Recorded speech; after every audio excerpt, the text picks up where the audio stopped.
ভালোবাসার সকল ধরনের গল্প পেতে আমাদের দুষ্টু মিষ্টি চ্যানেলটি সাবস্ক্রাইব করে পাশে থাকা বেল আইকনটি বাজিয়ে দিবেন। ধন্যবাদ। রাত 12টা বাজে, চারদিক নিস্তব্ধ। এর মধ্যে হাইওয়ে দিয়ে ফুল স্পিডে একটি বাইক ছুটে চলছে। স্পিড প্রায় 120-এর কাছাকাছি, কিন্তু চেহারায় কোনো ভয় নেই, বরং মুখে তার এক ডেবিল হাসি।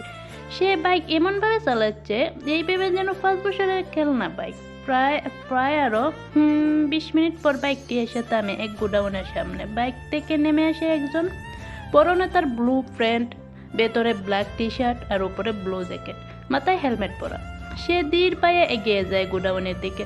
গোডাউনের চারদিকে পিন নিস্তব্ধতা। সামনেই কিছু লোক দাঁড়িয়ে আছে। সামনে থেকে তাকে আসতে দেখে তারা দাঁড়িয়ে যায়। সেই ব্যক্তিটি তাদের হাতের ইশারায় কিছু না চেয়ারের সাথে বেঁধে রাখা হয়েছে, মুখ কাপড় দিয়ে বাঁধা। ছেলেটি ছটফট করছে ছাড়া পাওয়ার জন্য, বারবার নিজের বাঁধন খোলার বৃথা চেষ্টা চালিয়ে যাচ্ছে। সেই ব্যক্তিটি সেই ছেলের সামনে গিয়ে দাঁড়ায় আর ওর লোকদের ইশারা করে। সাথে সাথে এক লোক এসে সেই ছেলেটির মুখের বাঁধন খুলে ফেলে আর সে চিৎকার করে বলে ওঠে, কে আপনি? কেন এনেছেন আমায় এইখানে?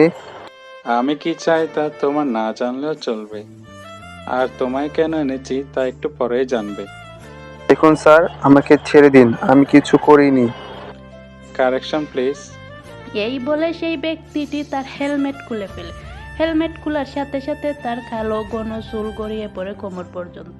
দুধে আলতা গায়ের রং, চোখ দুটো হরিণের মতন টানা টানা, সাথে বেশ বড় আর মায়াবী। দেখতে একটু গুলুমুলু, টুটে এক বাঁকানো হাসি, যাতে লুকিয়ে আছে হাজারো রহস্য। ছেলেটি মেয়েটিকে দেখে ব্রু কুঁচকে তাকিয়ে থাকে আর বোঝার চেষ্টা করে সে কে। ছেলেটির এমন চাহনি দেখে সেই মেয়েটি বলে ওঠে, কি চিনতে পারছো না? পারবেই বা কিভাবে? আগে তো কখনো দেখোনি। থাক, তোমায় আমি কষ্ট করতে হবে না। আমিই বলছি আমি কে। আমি সেই ব্যক্তি যার বিরুদ্ধে রিসাম গ্রুপের সাথে হাত মিলিয়ে কাজ করছো। মানে আমি হচ্ছি তাজ রহমান অল্ফ টিআর। এইটা শোনার পর ছেলেটি বড় সড়ো এক ডুব গিলে, তারপর আমতা আমতা করে বলে, তার মানে আপনি TR, the mysterious lady mafia? Yes mister Hasan, আমি সে যার বিরুদ্ধে তুই আর রিসাম গ্রুপের লিডার ষড়যন্ত্র করিস।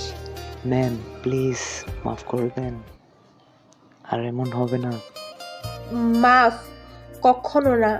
কেননা তানজের লাইফে ক্ষমা বলতে কোনো শব্দই নেই।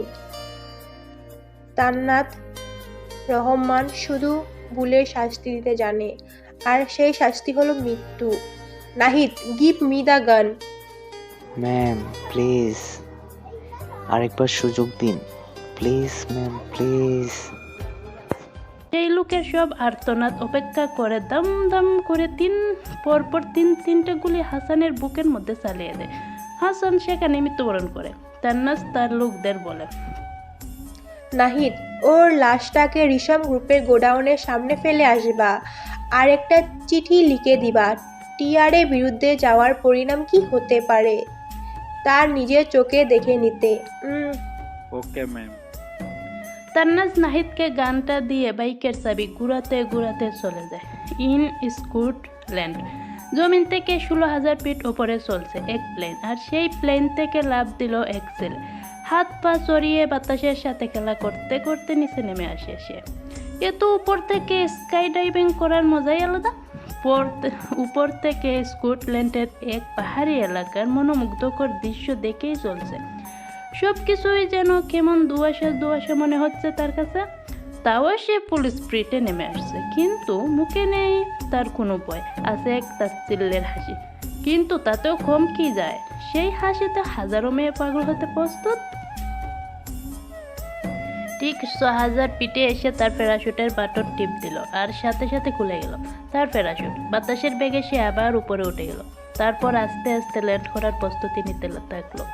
এক উঁচু পাহাড়ের ডিলে এসে সে পারফেক্টলি ল্যান্ড করার সাথে সাথে সে নিজের বেল্ট খুলে ফেললো, 2 হাত পকেটে গুজে শীষ বাজাতে বাজাতে সামনে এগিয়ে আসে। উজ্জ্বল শ্যামলা গায়ের রং, পরনে black pant, black T shirt আর তার উপর ডার্ক ব্রাউন কালার জ্যাকেট, হাতে ব্ল্যাক বেল্টের ঘড়ি, চুলগুলো সিল্কি হওয়ার, কপালে এসে বাড়ি কাটছে, ঠোঁট দুটো গোলাপি আর তার নিচে এক তিল, তার উপর ঠোঁটে এক রহস্যময় হাসি। সব মিলে একদম কিলার লোক। সে কোনো মেয়েকে ঘায়েল করার জন্য পারফেক্ট। সেই ছেলেকে সামনে আসতে দেখে কিছু কালো পোশাকি লোক তার দিকে ছুটে আসে। দেখে বোঝা যাচ্ছে এরা হচ্ছে সেই ছেলেটির বডিগার্ড। সেই বডিগার্ডগুলোর মধ্যে একজন সামনে এগিয়ে আসে, এক হাতে ফাইল, অন্য হাতে একটি ফোন নিয়ে। সেই ছেলেটি ফাইলটা হাতে নিয়ে কি জানি চেক করতে থাকে। তখন তার ফোনটি বেজে ওঠে। সে ফোনটি হাতে নিয়ে ফুল অ্যাটিটিউডের সাথে বলে, Hello? Hello, is Telki Mr. Nishan Khan? Yes? Sir, I am David. I have a information for you. Speak up. Sir, আপনি যাকে এতদিন ধরে খুঁজছেন তার ইনফরমেশন পাওয়া গিয়েছে। সত্যি বলছো তো? জি হ্যাঁ স্যার, আমি এখানে ইতালি এসেছিলাম কিছু কাজে। সেখানে একটা মিটিং শেষে একজনের মুখে তার নাম শুনি। পরে তাদের কাছে গিয়ে জিজ্ঞাসাবাদ করি আর জানতে পারি তারই এক লোক এখানে আছে। তারপর থেকে তাকে খুঁজে বের করি আর তাকে ধরেও ফেলি। তার থেকে জানতে পারি যে বাংলাদেশের সেই ব্যক্তির বিশ্বস্ত লোক আছে যে নাকি তার ব্যবসা সেখানে পরিচালনা করছে।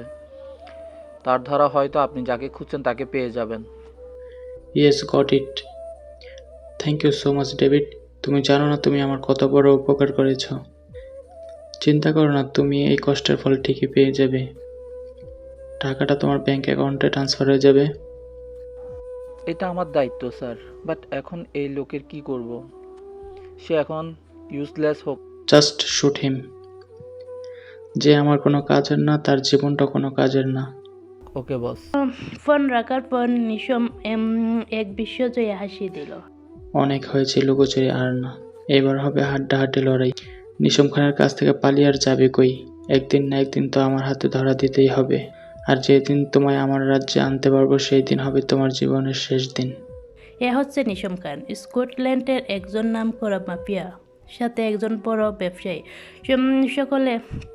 সকলেই তাকে এক নামে চেনে। মাফিয়া জগতে যেমন তার বয়ে সকলে আতঙ্কিত, তেমনই রিয়েল ওয়ার্ল্ডে সকলেই তার নামে পঞ্চমুখ। কেননা মিশককে মাফিয়া ওয়ার্ল্ডে খুব কম মানুষই দেখেছে। নিশম আড়ালে থেকে কাজ করা বেশি পছন্দ করে, তাই বেশিরভাগই তাকে চেনে না। কিন্তু ওর কাজ সম্পর্কে সকলের ধারণা আছে। কোনো ভুল হলে সোজা তাকে শ্যুট করে দেয়, আর পরবর্তীতে তাকে ভয়াবহ শাস্তি দেওয়া হয়। মাফিয়া ওয়ার্ল্ডে সকলে ওকে এনকে নামে চেনে।